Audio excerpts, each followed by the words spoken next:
Voilà, on va démarrer la responsabilité sociale des entreprises, la RSE, on en parle beaucoup ces derniers temps. Comment, première question, un état des lieux, comment elle se concrétise pour vous, dans vos entreprises, chez Covea par exemple? On peut démarrer par vous, Xavier Ducourtil. Alors la question est très très large. Donc, ce qu'on peut dire, c'est qu'avant, la RSE, c'était très interne. Ça se réduisait, je dirais, à souvent l'aspect social des choses. Et là, donc, on traitait le handicap, le droit des femmes, tout un tas de sujets qui sont maintenant très bien traités. Les premiers bilans carbone, ils ont été faits sur l'activité de l'entreprise. Ça aussi, on a appris à le faire et tout le monde maintenant fait son bilan carbone interne. Ce qui est très nouveau aujourd'hui, et c'est ça qui fait c'est ça le message en fait le plus important, c'est qu'on assiste à une extension très forte du périmètre de responsabilité des entreprises. Donc, avant, c'était que l'interne. Maintenant, on s'occupe de toute la proposition de valeur et toute la chaîne de valeur. Donc, ça veut dire qu'on doit exercer une responsabilité sur l'amont, pardon, donc toute la chaîne des fournisseurs, par exemple. Donc, aujourd'hui, les fournisseurs, s'ils veulent faire du business avec une grosse entreprise comme Covea, ils doivent être propres et vertueux. Et puis, on s'intéresse aussi maintenant à ce que font les clients. Ça, c'est très nouveau. Et pour des gens qui fabriquent des produits, c'est très classique. On était avec le patron de L'Oréal la semaine dernière. C'est une image très simple de ce que je raconte. L'Oréal est en train de virer des transporteurs sous prétexte qu'ils roulent encore à l'énergie fossile. L'Oréal, ça transporte beaucoup. Et à l'opposé, L'Oréal est en train de chercher des solutions pour qu'on puisse se laver les cheveux sans utiliser d'eau. Alors moi, j'ai une solution toute faite, mais vous vous rendez compte de ce qu'ils font. Pourquoi? Parce que le bilan carbone de L'Oréal, il va du premier transporteur, de la première matière première dont ils ont besoin, jusqu'à l'utilisation que font les consommateurs de leurs produits. Et ben, pour toutes les entreprises, c'est la même logique. Et c'est pour ça que c'est très important et que le changement est très important.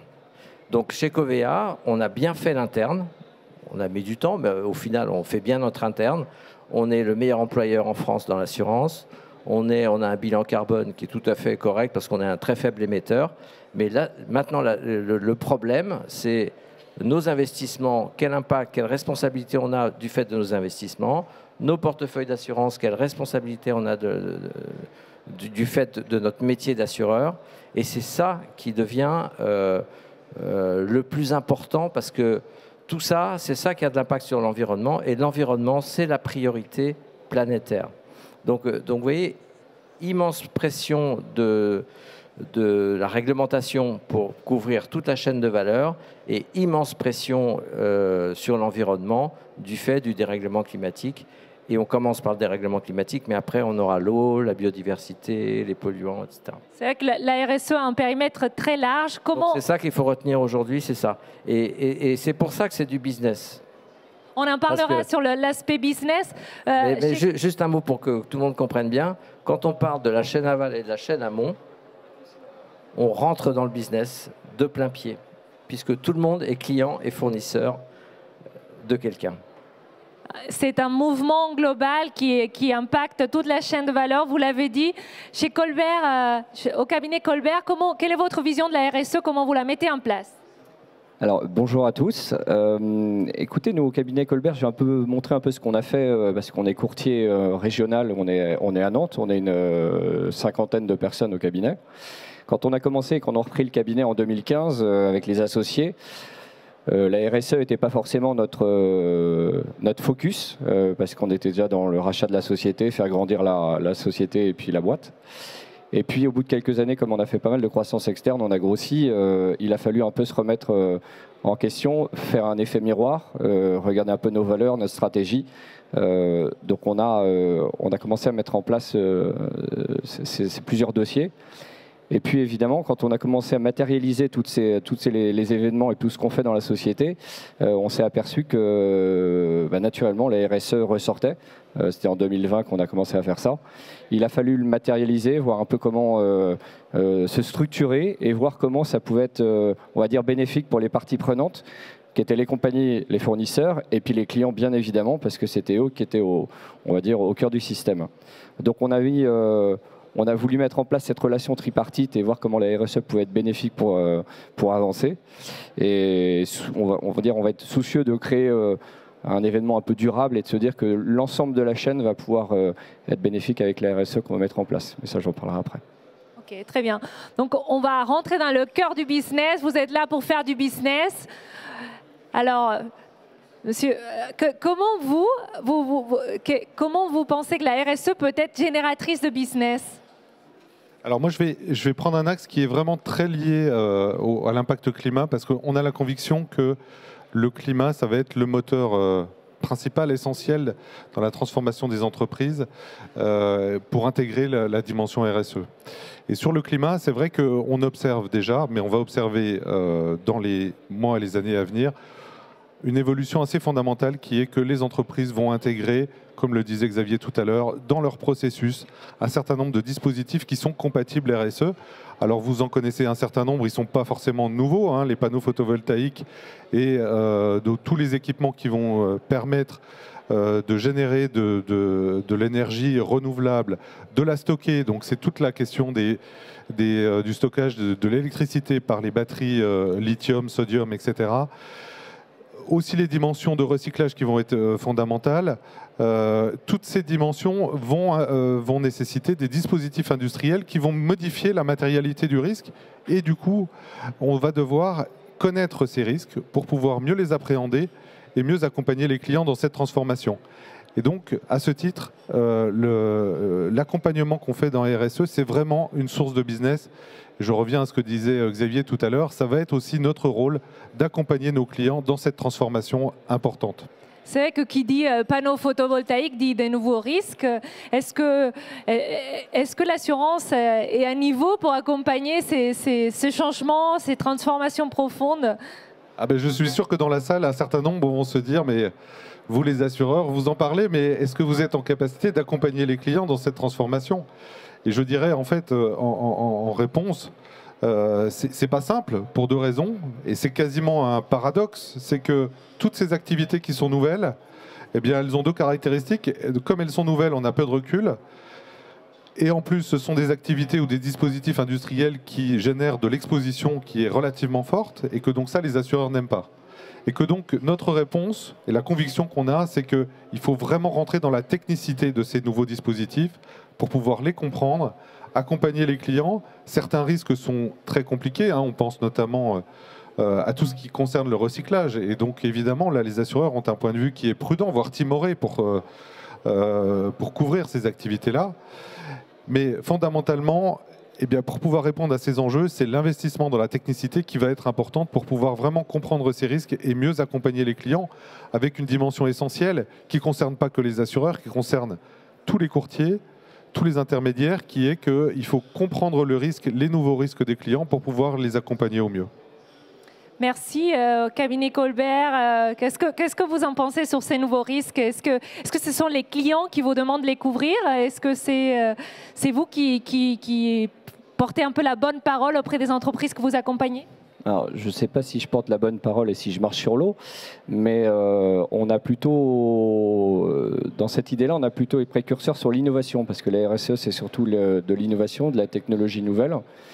Et nous, on a essayé de mettre en place cet effet de technologie ou de nouvelles matérialités pour que ça soit bénéfique pour les clients au niveau de la RSE. Donc on s'est rendu compte, alors ça fait quelques années qu'on en parle et ça a été fait avec d'autres compagnies sur un système qui s'appelait la performance globale il y a quelques années. Et on a essayé de mettre en place ça parce qu'il y a quelques années, on n'était pas assez mûr pour ça, mais là on l'a remis en place. Et en niveau de technologie, on a mis en place un système d'audit pour nos clients qui permet de... On va dire, il y a quelques années, les risques industriels, on parlait tout le temps de RIA, d'extincteurs, de vérification. On était très axé sur la prévention au niveau des risques et la matérialité des risques. Maintenant, nous, on va s'attacher plutôt à la prévention du chef d'entreprise et voir comment lui, il interagit avec sa société, notamment avec tous les piliers de la RSE. Donc quand on a dit ça, on a matérialisé ce risque-là avec un certain audit, avec une cinquantaine de questions, qui va parler sur tous les, on va dire, tous les piliers de la RSE et qui va nous permettre d'être vertueux sur cette chaîne et de se dire, voilà, on a maintenant plus de matérialité avec des extincteurs, avec des préventions de risques, ce qui existe, hein, bien sûr, il ne faut pas l'oublier, mais qui est plutôt sur le chef d'entreprise, comment il va diriger son entreprise, comment il va être vertueux avec ça. Donc c'est là-dessus que nous, on va actionner avec des nouvelles technologies, notre audit en question, voilà. On enchaîne avec un grand sujet, la RSE comme vecteur de confiance. Est-ce que vous souhaitez prendre la parole sur ce sujet? Normalement, c'était vous qui était prévu. Eh ben, vous pouvez garder le micro. La RSE comme vecteur de confiance, est-ce que vous pensez que la RSE peut permettre de renforcer le lien avec les clients et avec les prospects?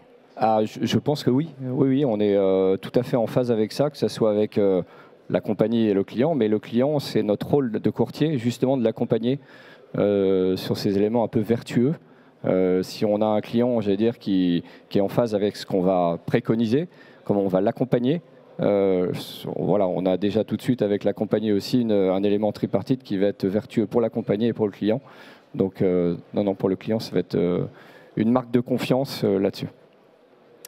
Il y a une question aussi sur la capacité des assureurs d'accompagner le mouvement. Oui, non, mais c'est important. Je pense que les mutations, elles arrivent. Donc, de toute façon, il faut s'y préparer.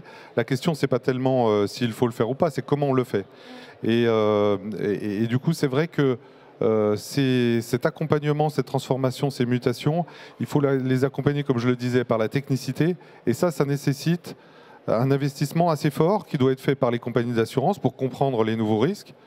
Mais c'est aussi un investissement qui doit être fait par l'ensemble des intermédiaires pour être en capacité de répondre aux clients sur leurs problématiques. On a un exemple encore récemment de client qui s'est adressé directement à nous, qui était en train d'implémenter un nouveau dispositif compatible RSE, un dispositif industriel qui permettait d'optimiser le stockage d'énergie. Eh bien, il faut qu'on soit présent, il faut que l'intermédiaire soit présent pour répondre à ces questions. Et donc, ça veut dire quoi? Ça veut dire qu'on doit se fixer un objectif, à mon sens, qui est double. C'est de pouvoir être crédible sur ces sujets, parce que ce sont des sujets éminemment techniques. Donc la crédibilité est essentielle. Crédibilité des assureurs dans l'accompagnement, crédibilité des intermédiaires dans le conseil et aussi l'accompagnement des clients sur ces problématiques.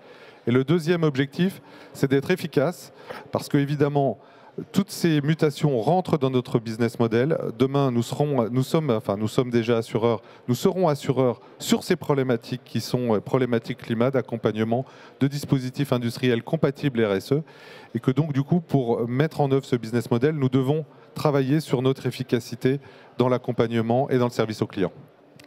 Quand on parle d'image, il y a aussi la question de l'image de l'assureur. Est-ce que l'assureur, demain, va continuer à couvrir certaines entreprises qui sont peu vertueuses envers l'environnement et il engage quand même son image? Est-ce que vous, chez MMA, vous avez abordé cette question? Est-ce que vous allez continuer à couvrir tous les risques dans les prochaines années? Vous allez être plus sélectif? Alors ça, c'est une question de fond. Et d'ailleurs, on a un débat sur ces sujets, un débat interne, parce que c'est une vraie question. C'est-à-dire, est-ce que les activités qui sont vertueuses, mais qui ne posent pas de questions de risque, devront être couvertes demain? Je dois dire que c'est aussi la position du marché qui va évoluer sur ce domaine-là. Que nous, en tant qu'assureurs, à ce stade, la manière dont on positionne le sujet, c'est que notre premier critère d'appréciation, c'est la technique, c'est donc la rentabilité, c'est donc la qualité des risques, la manière dont les clients aussi traitent ces sujets. Mais je pense que dans très peu de temps, nous serons aussi en capacité d'apprécier la trajectoire de ces clients dans la transformation. Et probablement, l'idée, c'est que de plus en plus, on soit en capacité d'accompagner les clients qui ont une démarche vertueuse dans cette dynamique-là. Et c'est un peu différent que de dire, en fait, les clients qui sont jugés non vertueux, eh bien, ils ne sont plus assurés. Notre volonté, c'est plutôt de mieux accompagner les clients pour les aider dans leur transformation climat. D'accord.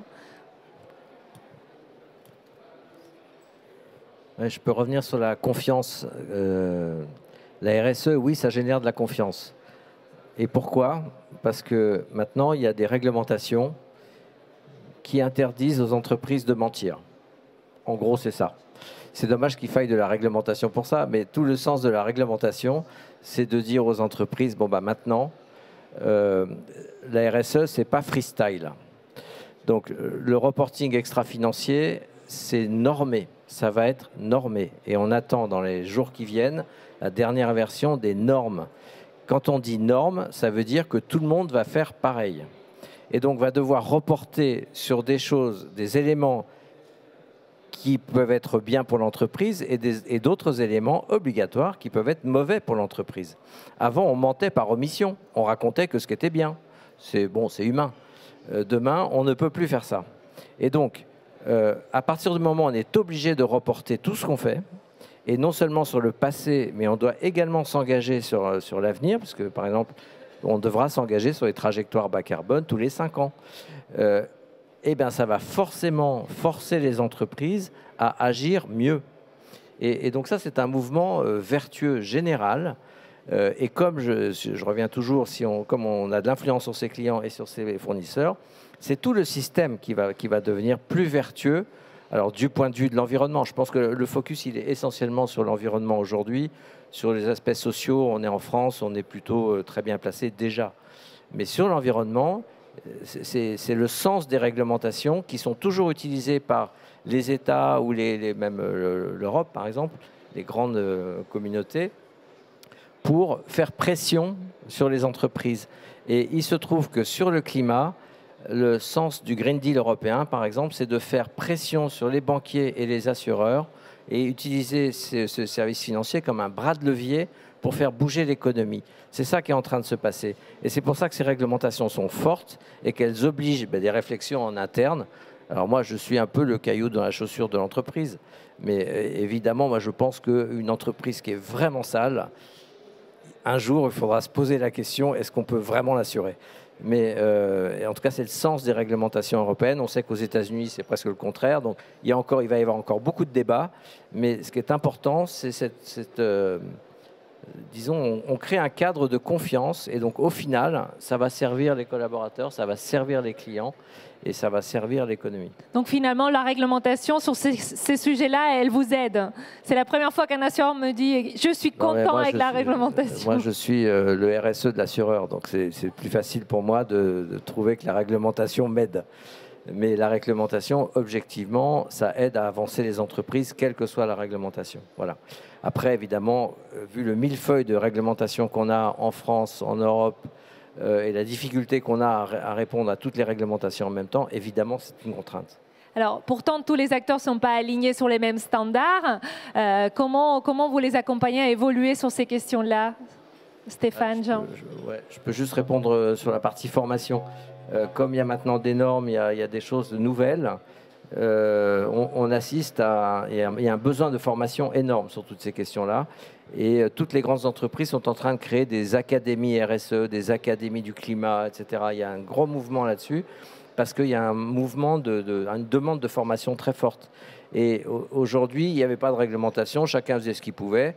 Maintenant, il y aura des réglementations, il faudra de la formation et il faudra comme ça s'aligner. Et je pense qu'il va y avoir une standardisation des processus dans les 10 ans qui viennent.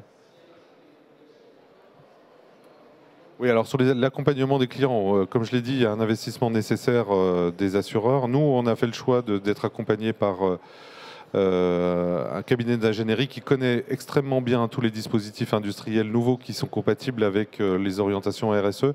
Et ça va nous permettre, et je pense que l'investissement, il est nécessaire pour nous, mais il est nécessaire pour tout le monde, y compris pour les intermédiaires, de mieux comprendre toutes les dynamiques industrielles qui sont à l'œuvre. Et donc de pouvoir jouer notre rôle, parce que c'est notre rôle aussi d'accompagner les clients dans leur mutation.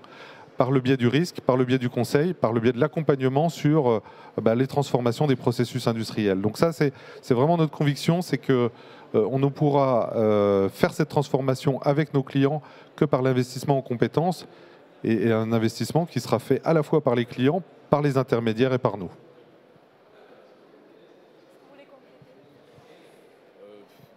dont beaucoup de choses ont été dites par rapport à la compagnie. Nous, voilà, notre accompagnement vis-à-vis du client, c'est de l'accompagner sur cette forme de prévention aussi, lui présenter, j'allais dire, les bonnes compagnies avec lesquelles la compagnie va être en adéquation avec ce qu'elle peut, notamment sur la RSE, faire, peut-être sur l'environnement, peut-être sur le social, peut-être...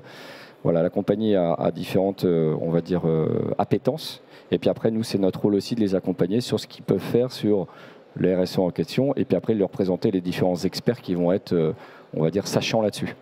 Est-ce que les entreprises sont réceptives sur ces questions de prévention ? Oui, elles sont réceptives. Après, c'est à nous aussi de les amener sur cette réflexion. C'est notre rôle. Hein. La compagnie est là, mais on est le courtier, on est l'intermédiaire. Donc c'est à nous d'accompagner le client là-dessus. Est-ce que vous sentez que ça a changé depuis la canicule de l'été dernier ? Est-ce qu'il y a une prise de conscience de tous les enjeux climatiques qui peuvent impacter les entreprises ? Alors, sur le climatique, je pense que Stéphane est là-dessus. Je peux répondre parce qu'en fait, c'est vrai que tous les jours, on a, même aujourd'hui, hein, vous regardez la température, il y avait une explication aussi ce matin, une intervention ce matin sur l'impact de la chaleur sur la sinistralité. Je pense que les clients font face aujourd'hui à un certain nombre de faits. Hein, la rareté de l'eau, par exemple. Hein, l'eau n'est plus gratuite, elle devient payante. Et donc, pour les industriels, ça va devenir un vrai sujet demain. Et que donc, il y a une prise de conscience qui est progressive et on commence à la percevoir par le biais des demandes qui sont faites par les clients, justement sur l'accompagnement en termes de conseils, de prévention, de technicité, pour intégrer les dispositifs. Et donc, c'est pour ça que nous, on pense que la technique est importante, est au centre, parce que, en fait, les clients, ils ont un besoin, c'est d'être accompagnés techniquement dans leur transformation climat. Que ça va devenir à la fois un besoin des clients, et puis, finalement, c'est une évolution de notre métier, mais on est toujours dans le cœur de notre métier, c'est-à-dire fournir les conseils et nos compétences, vendre nos compétences pour les clients, pour les accompagner, pour mieux maîtriser les risques, qu'ils soient climat ou autres risques, incendie. Mais pour le climat, ça va devenir essentiel. Xavier, vous vouliez compléter ? Oui, je voulais parler un peu d'image. Aujourd'hui, une entreprise qui ne se préoccupe pas du climat, c'est un peu plus général, ne vivra pas très longtemps. Parce que ses clients, d'abord ses collaborateurs vont démissionner, il ne pourra plus embaucher des nouveaux collaborateurs, et les clients, au final, ça se voit tout ça. Et même si les clients aujourd'hui ne sont pas tous préoccupés de ça, ça monte tellement vite, notamment sur les nouvelles générations. Ces nouvelles générations, elles sont extrêmement vigilantes à ce que font les entreprises aujourd'hui. Et une entreprise, encore une fois, qui ne se préoccupe pas de climat, une entreprise qui ne vivra pas longtemps. Je reprends les propos du patron de L'Oréal France. Il disait, avant, on ne pouvait pas faire de RSE s'il n'y avait pas de business, au sens où c'est la rentabilité du business qui finance la transformation RSE. Et encore une fois, se transformer en RSE chez L'Oréal, c'est changer tous les packaging, changer les usines, etc. Donc il y a un besoin de financement énorme, et donc il fallait la croissance et la rentabilité de L'Oréal pour ça. Et maintenant, il dit, on ne fera pas de business s'il n'y a pas de RSE. Et donc ça devient une condition du business et de la rentabilité de demain. Donc vous voyez ça, en quelques années, enfin en quelques années pour L'Oréal, c'est une quinzaine d'années, ils ont fait ce chemin-là. Et ben, je pense que ça va être un chemin que vont réaliser toutes les grandes entreprises, puis les moyennes, puis les petites. Et on le voit aujourd'hui sur le recrutement, hein, on est en plein emploi sur les emplois qualifiés, notamment dans l'assurance. 80% des questions que posent les candidats pour entrer chez Covéa, ça parle d'environnement. Ça ne parle pas de RSE, ça parle d'environnement. Et ils posent la question de qu'est-ce que vous assurez, dans quoi vous investissez, etc. Donc ne serait-ce que pour ça, on est quasiment obligé d'y passer. Donc vous êtes attendu sur ces questions. Comme ça, on est obligé d'y passer. On a envie d'y passer. Vous êtes attendu donc sur ces questions par vos clients, par vos prestataires, par vos employés, par vos candidats. Voilà. Comment est-ce que vous sentez ça aussi chez Colbert, que le sujet de la RSE irrigue toute la chaîne? Toute la chaîne, je ne sais pas. On parle effectivement pas mal d'environnement, parce que je sais que c'est quelque chose qui vous tient à cœur. Nous, il y a un truc qui nous tient à cœur chez Colbert, c'est l'humain. c'est le capital humain. Donc quand on parle RSE, effectivement, il y a beaucoup de sujets.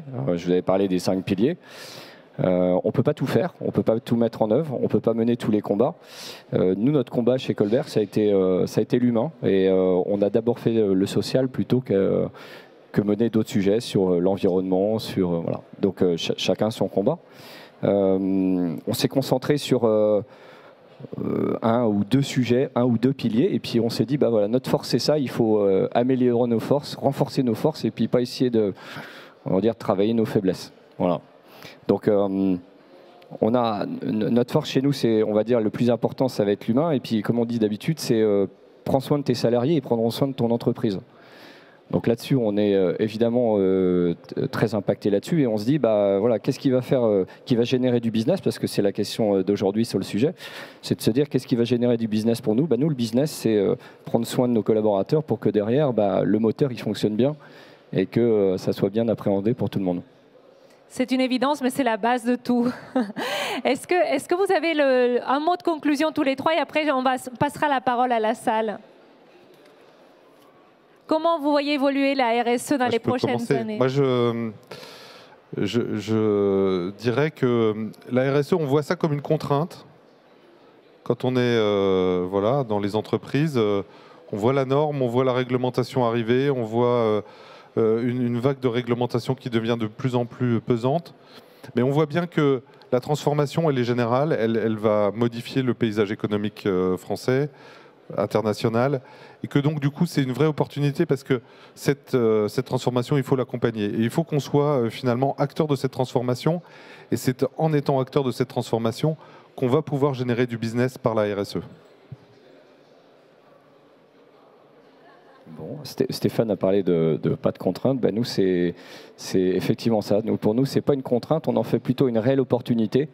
De se dire qu'on est très enthousiaste d'aller travailler ces sujets de RSE, que ça soit pour la direction et aussi les collaborateurs, pour que ça soit une chose globale. J'allais dire que on peut pas réussir si tout le monde n'est pas convaincu que c'est une opportunité qu'on va réussir là-dessus.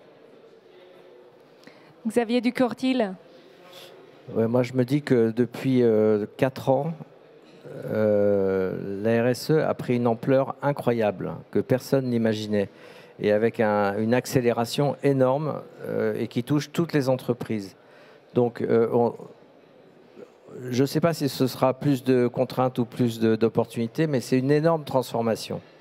Et quand il y a une énorme transformation, bah, généralement, ça génère du business.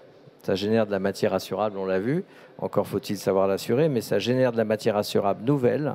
Donc pour tous ceux qui sont dans la salle, c'est intéressant. Et en tout cas, c'est une transformation qui est vraiment générale. Et c'est pour ça que ça me rend optimiste sur le fond. Parce que cette transformation, elle n'est pas pour embêter les gens. Elle est pour quand même améliorer le monde et travailler sur un monde plus durable. Donc au moins, ça donne du sens à tous ceux qui sont engagés dans cette transformation. Ben merci à tous les trois. Je pense qu'on peut les applaudir. Est-ce que vous avez des questions pour nos intervenants? Est-ce que le sujet de la RSE est générateur de business dans vos entreprises? Est-ce que vous souhaitez prendre la parole avant qu'on passe au déjeuner?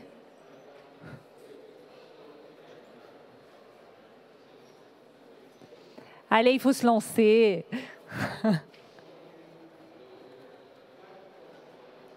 Vous êtes bien sages pour des festivaliers. Hein. J'espère que ce soir, ça va danser dans le dance floor. Hein. Pas de questions? Bon, on a peu abordé... Ah, une question. Merci. Bonjour, alors moi je n'ai pas de questions, j'ai juste une expérience, ma première expérience de client. Donc je travaille pour un cabinet de courtage qui s'appelle Suisse Courtage et j'ai eu un premier client entreprise qui m'a demandé mes démarches RSE de l'entreprise et également au niveau de nos partenaires assureurs parce qu'il était titulaire de plusieurs contrats auprès de plusieurs compagnies d'assurance et si ces partenaires étaient engagés également dans une norme RSE. Donc on voit bien que le mouvement est en train d'arriver et nous on s'y prépare également. Bah oui, quand on répond à un appel d'offres, toute entreprise qui répond à un appel d'offres aujourd'hui doit montrer des preuves de son comportement RSE. Donc ça passe par EcoVadis, ça passe par des labels, tout un tas de choses. Mais maintenant, c'est quasiment obligatoire parce qu'on se préoccupe de ce qu'on achète. Merci pour cette question. Est-ce qu'il y a d'autres questions? Gilles. Ouais, Gilles-Emmanuel Bernard. Juste une question. Aujourd'hui, les banquiers sont en train de mettre en place ce qu'on appelle des prêts à impact, c'est-à-dire des prêts bonifiés si les entreprises s'engagent sur un certain nombre d'objectifs de développement durable. Est-ce qu'on pourrait imaginer, en matière d'assurance, on va dire des cotations à impact ou des contrats à impact?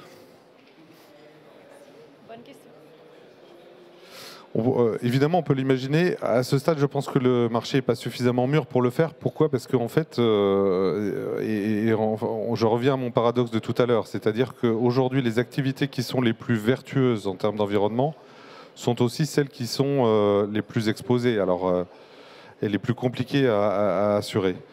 En revanche, nous, on croit beaucoup à la trajectoire, c'est ce que je disais tout à l'heure, c'est-à-dire à l'accompagnement des clients qui s'engagent dans une trajectoire. Probablement pourquoi? Parce qu'en fait, ceux qui sont les plus engagés dans une trajectoire vertueuse en termes de climat, ce sont ceux qui regardent aussi leurs risques, qui sont en capacité de le maîtriser et qui probablement sont aussi ceux qui sont peut-être les plus performants en termes de prévention et de protection. Et que donc, du coup, dans cet esprit-là, on peut imaginer, même si ce n'est pas pour demain matin, je pense, que ces clients qui sont vertueux, qui s'engagent dans une démarche RSE, ils seront accompagnés par leurs assureurs avec une proposition de valeur, quelle qu'elle soit. Les banquiers sont un peu en avance parce qu'ils n'ont pas cette difficulté du paradoxe entre l'assurance, la couverture et l'exposition et la RSE. Mais en tout cas, dans l'accompagnement de la trajectoire, on peut imaginer un système de ce type.